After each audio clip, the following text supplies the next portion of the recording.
우리가 세상을 살면서 동상이몽으로 이렇게 고민하고 있는 경우가 굉장히 많죠. 엄마와 자식은 늘 동상이몽이고요. 부부는 늘 동상이몽이에요. 어쩜 이렇게 부부는 동상이몽인지 모르겠어요. 같이 마음을 맞춰서 살겠다는 사람이 늘 생각과 마음이 달라요. 우리 교회에서는 그래도 정하승 장로님과 우리 박미라 권사님만은 동상이몽이 아니고 여기는 늘 같이 가는 아주 그 부부의 최고의 케미를 보여주는 그런 부부기 때문에 뭐 이렇게 특별한 사람들이 있긴 있지만 웬만한 사람들은 다 동상이몽이죠. 권사님도 옛날에 동상이몽이었죠. 한 놈은 나가야 되겠다 그리고 한 사람은 붙잡아 놔야 되겠다고 이제 이랬는데 그게 잘 안 되잖아요. 정치인들이 국민들을 사랑해서 가야 된다는 그런 기적 하나야 되잖아요. 국민을 위해서 해야 된다. 그게 동상이몽이에요. 나를 위해서 해야 된다. 정치인 자신을 위해서 해야 된다는 거죠. 왕이 되니까 사울이 이렇게 변해요. 이 정치인들 특징이에요. 하나님을 위해서 살아야 되고 그리스도가 오는 나라가 되어야 되는데 결국은 왕인 자기를 위해서 모든 걸 해달라는 거죠. 하나님과 이 사울이 동상이몽이에요. 오늘은 이제 이 다윗과 이스보셋 이 사람이 동상이몽이라는 겁니다. 지금 다윗은요 사울이 죽었잖아요. 그 다윗 입장에서 사울이 어떤 사람이에요? 개인적으로 보면은 원수죠. 그러나 우리가 전체적으로 하나님 입장에서 보면은 하나님의 기름 부은 자예요.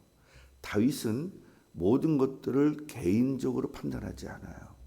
이게 다윗 땐 우리도 다윗과 똑같은 복을 받았는데 그렇잖아요. 하나님이 축복했잖아요. 예수를 믿는 순간 원래 인간이 회복된 거니까 다윗보다 수천만 배의 축복을 이미 받은 거 아닙니까? 그러는데 문제는 그 복을 누리지 못하는 이유가 뭐냐면 우리들의 신앙이 다윗 신앙이 안 되기 때문에 그래요. 지금 우리는 계속적으로 그 많은 시간들을 다윗을 바라보면서 해요. 이제 설교 시간에는 저를 보세요, 권사님. 성경 보지 마시고 집에서 있을 때 성경 보세요. 지금 나 설교 시간이니까 나를 보셔야 돼요. 그래서 우리들은 모든 것들이 개인적인 생각을 해요. 개인적으로 기분 나쁘다. 개인적으로 내가 어떻다. 개인적으로 모든 것들을 판단하는데 다윗은 하나님 중심적으로 하나님의 뜻에다가 맞춰요. 모든 것들을. 그러니까 다윗 입장에서는 사울이 원수잖아요. 자기를 죽이려고 그렇게 애를 썼고 그런데 개인적으로 바라보지 않고 하나님 관점으로 모든 것들을 보는 겁니다. 그게 우리와 좀 다른 점이에요. 다윗의 복 받고 싶으면 그거 바꾸시면 돼요. 하나님은 지금 어떻게 생각하실까? 이 생각하면 돼요. 근데 우린 전부 다 내 육신과 내 마음 중심이죠. 이걸 누굴 따르는 거라 그랬어요? 마귀를 따르는 거라 그랬죠. 우린 지금 하나님을 따른다고 하면서 계속적으로 마귀를 따르고 있어요. 이거 바꾸시면 되는 거예요. 다윗을 가만히 보세요. 마귀를 따르는 것 같지만 하나님을 따르잖아요. 결론적으로. 우리는 하나님을 따르는 것 같지만 결론적으로 마귀를 따라요. 다윗의 삶과 우리의 삶이 뒤바뀌었어요. 우리는 죄를 허건날 짓지만 다윗은 평생에 한 2번 진 것 같고 다윗도 죄 졌는데 우리도 좀 그러지 좀 말았으면 좋겠어요. 예, 다윗은 평생에 한 2-3번밖에 안 졌다니까. 우리는 지금도 짓고 있잖아요. 지금 이 예배 드리는 시간에도 죄를 짓고 있는데 그런 게 좀 다른 거예요. 다윗이 지금 이야기를 합니다. 내가 유다 쪽으로 가야 돼요. 유다 성읍으로 가야 됩니까? 라고 물어봅니다. 그러니까 하나님이 헤브론으로 가라 그럽니다. 헤브론으로. 그래서 이제 헤브론으로 올라갔습니다. 자기 아내들을 데리고 헤브론으로 올라갔어요. 거기서 이제 살았죠. 자, 그런데 이제 유다 사람들이 와가지고 다윗을 다시 기름을 붓습니다. 자, 우리는 다윗이 누가 기름 부었어요? 뭐 하나님이 기름을 부었어. 사무엘이 기름을 부었죠. 사무엘이 기름을 부었는데 그래 끝난 거예요? 또 기름 부어야 돼요? 아니 하나님의 종이 부었으면 끝난 거지. 왜 또 부어요? 자, 이 이야기는 뭐냐면 자 우리가 율법주의자가 뭐냐? 율법주의자가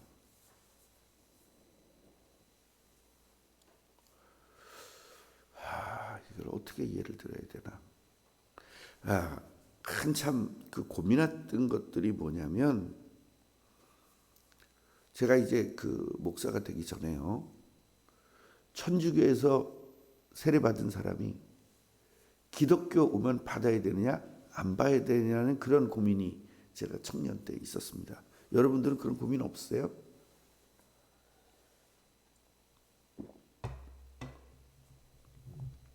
권사님 생각은 어떠세요? 천주교에서 세례를 받았어요. 그러면 우리 이제 기독교로 왔어요. 그러면 받아야 돼요? 안 받아야 돼요? 다시 왜?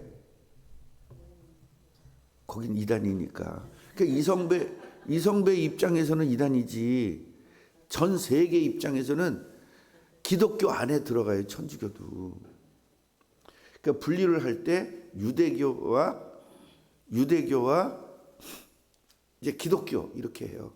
그 기독교 안에서 천주교와 개신교 이렇게 나가요. 그렇게 되면 어떻게 되는 거죠? 그러니까 천주교하고 우리는 굉장히 애매한 관계가 있습니다. 신학적으로 보면 그래요. 예. 그러니까 우리가 교회사라는 것을 공부하다 보면 교회사에서는 그렇게 분리를 해요. 그러면 우리는 교회사라는 것 관점으로 신앙생활을 해야 돼요? 조직신학적 관점으로 해야 돼요? 그러면 조직신학과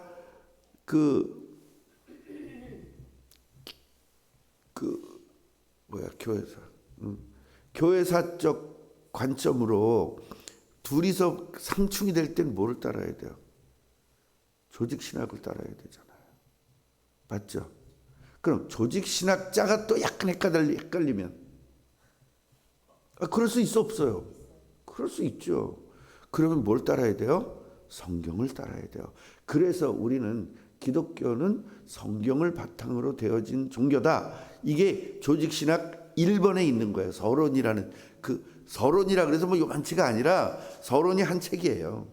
서론, 하나님론, 그리스도론, 인간론 이런 식으로 쭉 있는 거예요. 물론 하나님론, 인간론 그다음에 그리스도론이죠. 그다음에 구원론, 그다음에 교회론, 종말론 이렇게 된 거예요. 그래서 교회사를 갖다가 역사신학이라고 해요. 역사신학. 그래서 역사신학이라는 게 한 분야로 또 따로 있습니다. 그러니까 그 역사신학이에요. 신학. 역사신학과 조직신학이 상충됐을 때는 조직신학을 따라야 되고 조직신학에 문제가 있을 때는 성경을 따라야 되죠. 그러니까 우리의 최후의 보루는 뭐예요? 성경인 거예요.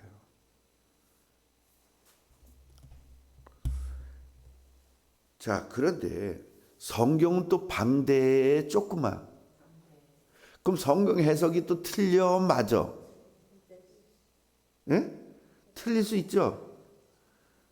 그래서 성경 해석을 이렇게 하는 경우가 있고 이렇게 하는 경우가 있어요. 그래서 여기서 진보냐 보수냐로 달라져요. 성경 해석을. 최보루가 성경인데 성경을 어떻게 해석하느냐가 또 이제 문제가 생기는 거예요. 여기서는 내 신앙이에요. 얘도 정통이고 얘도 정통인 거예요. 여기서부터 이제 내 신앙이에요. 나는 성경은 전체가 하나님의 말씀이다 라는 것을 믿고 가겠다라는 부류, 이게 보수입니다. 성경에는 하나님의 말씀도 있다, 모든 게 다 하나님 말씀은 아니다 라는 쪽을 난 택하겠다. 그건 자기 신앙 고백이에요. 여기서부터. 그래서 우리 꿈나무 교회는 뭐죠? 우리는 무조건 성경은 다 하나님의 말씀이다라고 믿고 가는 교회예요. 그런데 우리 교회에 아니야, 여기에는 하나님의 말씀도 있다라는 사람은 우리 교회를 떠나셔야 되는 거예요. 그러니까 여기서 있으면 간첩 노릇밖에 할 수 없는 거예요. 그래도 저는 내보내지는 않아요. 내가 스스로. 지가 가면 갔지. 왜? 언젠가 얘도, 이 사람도, 저분도 똑바로 알 날이 있을 거라고 생각하라고 기다리는 거예요. 근데 그 안에서는 계속 간첩 노릇하니까 나는 무지하게 골치 아프죠, 사실은. 다른 사람들이 영향을 끼칠 수 있으니까. 예를 들면 믿음이 좋은 대통령 출신도 있죠. 이명박 대통령이 만약에 우리 교회로 왔어. 여러분 영향 받아 안 받아? 많이 받아, 조금 받아? 그러니까 그거 완전히 지금 여러분의 신앙은 깡통인 거예요. 뭐 되게 복음 많이 하는 것 같지만 깡통인 거예요. 박진영이 유명해 안 유명해? 박진영이가 우리 교회에 왔어. 박진영이가 요새 뭐를 하냐면 계속 성경에 대해서 강의를 해요. 그럼 박진영이 왔으면 영향 받아 안 받아? 예? 쫓아다녀요. 내부로. 근데 뭐 내부를 수는 없잖아. 근데 이 박진영의 영향을 받는다니까요. 그런데 걔가 뭐 틀린 얘기합니까? 맨날 맞는 얘기하고 우리 교회 이자 모자랄 때마다 제가 감당하겠습니다. 척척해지고 제일 먼저 일단은 최경희가 따라. 일단 왜? 매달 골치 아프거든요. 이자 때문에. 근데 박진영이가 이자는 제가 책임지겠습니다. 일단 따라. 10억을 갚아줄까? 네, 그래야 따르지. 그래도 스케일이 있지. 그래서 은근히 따르는 사람도 있고 본격적으로 따르는 사람도 생길 수 있는 겁니다. 우리 김진혁 청년 같은 경우는 완전히 따를까요? 조금 따를까요? 완전히 따르죠. 나는 지구과학을 사실은 더 믿는다. 성경보다는. 지구과학은 실제 아니냐 이래버리면 쟤는 혹가닥 갑니다. 그치? 혹가닥 가지? 그렇다잖아요. 그렇게 가는 거예요. 그래서 나는 보수를 성경대로 이 성경을 하나님의 말씀으로 볼 거냐. 하나님의 말씀으로 본다면 해석이 하나님 중심적 해석이 되겠죠.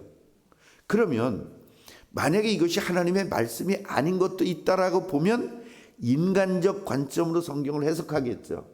여기에서 어마어마한 차이가 있는데 둘 다 정통이라는 거예요. 둘 다. 이제 여기서부터 이제 굉장히 헷갈리는 문제가 오게 되는 겁니다. 그래서 내가 잘났다, 내가 똑똑하다, 내가 훌륭하다, 내가 바르다라고 이야기하는 것이 아니라 여러분들은 저 만난 걸 감사해라. 뭐 때문에? 나는 성경을 하나님의 말씀으로 보는 목사이기 때문에. 그래서 나 만난 걸 감사하라는 거예요. 내가 무슨 대단하거나 훌륭하거나 무슨 그런 게 아니라. 그러면 성경을 해석할 때 성경으로 해석해야 되죠. 그래서 모든 성경은 예수 그리스도 중심으로 해석을 해야만 보수인 거예요. 그래서 이 진보에서 나온 부류가 또 어떤 부냐면 해방신학이라는 게 나와요. 해방신학은 뭐냐면 모든 것들을 인간의 구원적 관점이 아닌 인간의 영혼 구원만 관점이 아닌 인간의 고통에서 해방돼야 되는데, 그러면 이 지금 너무나 국민들이나 이 인민들이 너무나 고통받고 산다. 걔네들은 항상 인민이라고 그래요. 왜냐하면 북한 측을 따라야 되니까. 말 자체를 전부 다 북한 용어를 써요. 그래서 인민이라는 말을 지금 굉장히 많이 씁니다. 대학가에서나 어디에서나 인민이라는 말을 많이 써요. 그래서 혹시라도 인민이라는 말을 쓰는 거는 저건 좌파다 이렇게 보시면 돼요. 너 인민이 좋아, 국민이 좋아? 아니, 작년에는 인민이 좋았지. 봐요. 그러니까 좌파들의 특징은 무조건 인민이 더 좋아요. 그게 더 받아들이는 거예요. 북한 사상이기 때문에. 그런데요, 인민이 너무나 고통스러우니까 여기서 해방시켜야 되겠다라는 거예요. 바른 말이에요, 틀린 말이에요? 그럼 북한을 싫어해야 돼, 좋아해야 돼? 그런 사상이면. 아니, 인민을 해방시켜야 된다라는 거라면 북한을 좋아해야 돼, 싫어해야 돼? 아니, 북한의 인민을 지배해, 해방시켜. 그래, 인민을 해방시키는 게 북한부터 해야 돼, 남한부터 해야 돼? 근데 남한부터 하는 거야. 북한은 내버려 두고 남한부터 이 인민을 해방시켜야 된다는 거예요. 아니, 북한 인민이 더 괴로워, 남한 국민이 더 괴로워. 근데 북한은 내버려 둬. 거기는 정상적인 나라니까. 이 나라는 틀렸으니까 대한민국 인민을 좀 해방시켜야 되겠다는 거예요. 맞냐 안 맞냐? 쟤한테 물어보면 이게 다 되거든요. 예. 그러니까 말이 돼 안 돼? 그 말이 안 되는 걸 딱 지배하고 있는 거예요. 그렇죠. 대한민국 국민을 인민으로 보는 거예요. 그 사람들은 다. 작년까지 그랬지. 국민이란 말 쓰는 걸 싫어하는 거예요, 자체를. 야가 아니라니까요. 이런 놈들이 군대에서 잔뜩 있는 거예요. 저놈들이 전쟁 나면 얘네들은 이렇게 쏜다니까. 북한을 쏘지 않고 이쪽을 대고. 그 장교들이 뭐고 먼저 다 죽인다니까, 우리나라 군인이. 그런 상황이에요, 지금. 자, 그런데요, 문제가 뭐냐면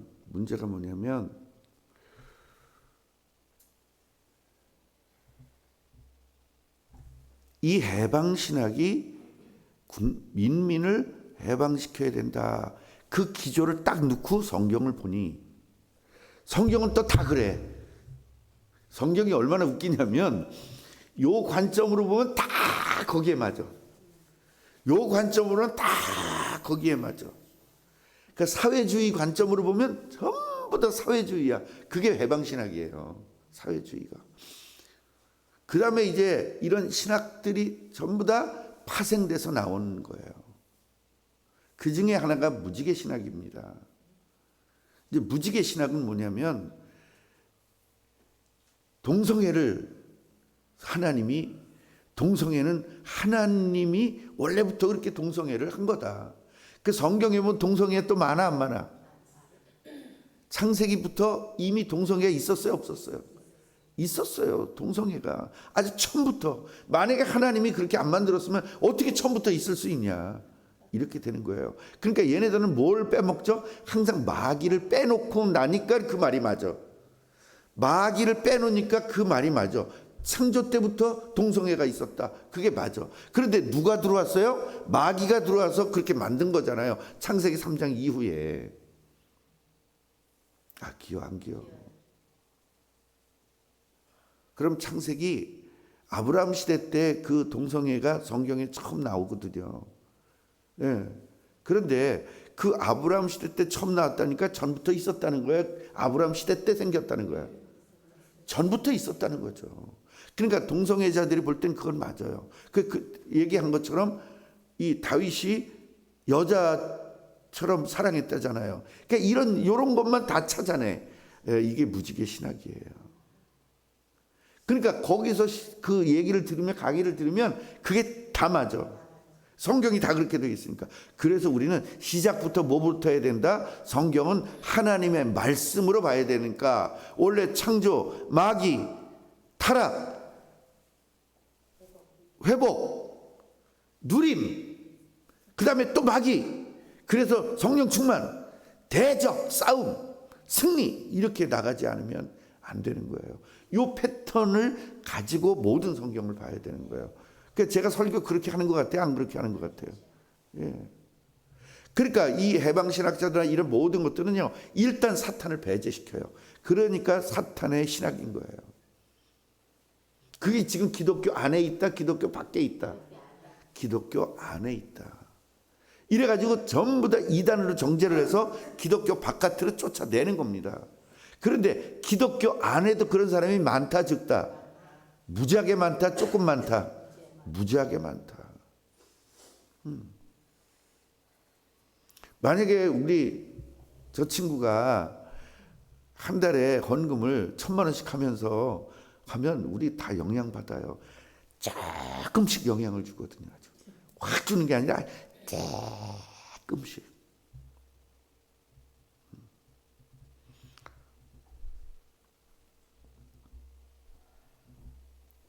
그래서 이런 기독교 안에도 동상이몽이 많고, 같은 보수 안에도 동상이몽이 많고, 그런 관점인 거예요. 그래서 박애주의는 성경 보면 전부 다 사랑이야. 그 중에 제일은 사랑이래니 이게 얼마나 큰 얘기냐고. 믿음, 소망, 사랑 있을 때 그 중에 제일은 사랑. 그러니까 믿음도 필요 없고 다 필요 없다라고 봐요. 그 사람들은 그냥 오직 사랑이면 모든 게 다 된다 이렇게 생각해요. 성경을 잘 읽으면 믿음도 중요하고 다 중요해. 그런데 이 모든 것들을 통틀어서 사랑이 중요한 거야. 왜? 결국 하나님의 사랑을 얘기하는 거야. 세상 사람들의 사랑을 얘기하는 게 아니라, 가난한 사람 도와주는 사랑이 아니라, 그건 박애주의고, 하나님의 사랑, 무슨 사랑? 아가페 사랑. 그 아가페 사랑 때문에 하나님은 인간을 구원하려고 했고, 그 구원 때문에 믿음 준 거고, 그 구원 때문에 소망 준 거고. 그래서 아가페 사랑 안에서의 모든 믿음과 소망과 사랑이 이루어져야 된다라는 것을 말하기 위해서 바울이 말한 건데, 믿음도 필요 없고 뭣도 필요 없고 사랑이 최고야, 이렇게 해석을 한다니까요. 박애주의자들은. 맞아요, 안 맞아요? 그런 거 있었어요, 없었어요? 크게 대답해. 그러니까 여러분들 이거를 4대주의를 저쪽 교회 가서 했는데 한 사람도 못 알아듣는 것 같은 느낌을 제가 받았어요. 그 교회가 하나도 못 알아듣는 것 같은 느낌을 받았어요. 그게 지금 굉장한 거거든요. 사실은 메시지가 첫 시간에 그걸 딱 한 거잖아요. 못 알아듣는다는 느낌을 받았어요. 그래서 다 바꾼 거예요, 제가 말씀을. 자, 지금 시간이 다 됐네요.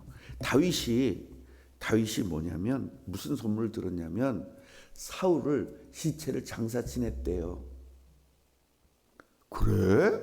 누가? 길르앗 야베스 사람들이요. 그래? 그 사람들을 여호와께 복을 받을지어다. 내 원수를 갖다가 장사를 지내줘야 이것들 가서 다 쳐죽이자. 여러분 생각은 그런 거 있죠? 내 원수를 해줬으니까. 그거 버려야 돼, 권사님. 그거 버려야 다윗 왕의 복을 받아. 최경희 권사님 그런 거 없죠? 그래도 복을 받을지어다죠? 그 다윗 복 받으세요. 권사님도 그렇죠? 다윗 복 받으세요. 이게 있어. 저 권사님은 아니야, 저주해야 돼, 이렇게 있단 말이야. 그죠? 여기서 그렇다고 그래. 이게 뭐가 일이 돼. 그냥 아니라고 또 우기면 이제 이해되는 거야, 또. 이런 거예요. 그러면서 뭐라고 얘기했습니까? 너희가 이 일을 하였으니 이제 여호와께서 은혜와 진리로 너희에게 베푸시기를 원하고 나도 이 선한 일에 너희에게 갚을 것이다. 은혜와 진리가 나오죠. 결국 예수 그리스도의 복을 받으라는 거예요. 야, 뭐든지 그리스도예요, 바울은. 이 다윗은. 근데 한쪽에서 누구의 왕이죠? 사울 왕의 아들이 이제 아들이니까 왕 노릇하는 거예요. 이렇게 되면 어떤 문제가 생기는 거예요. 그래서 유다 사람들이 와서 다시 당신이 우리의 왕입니다. 저 이스보셋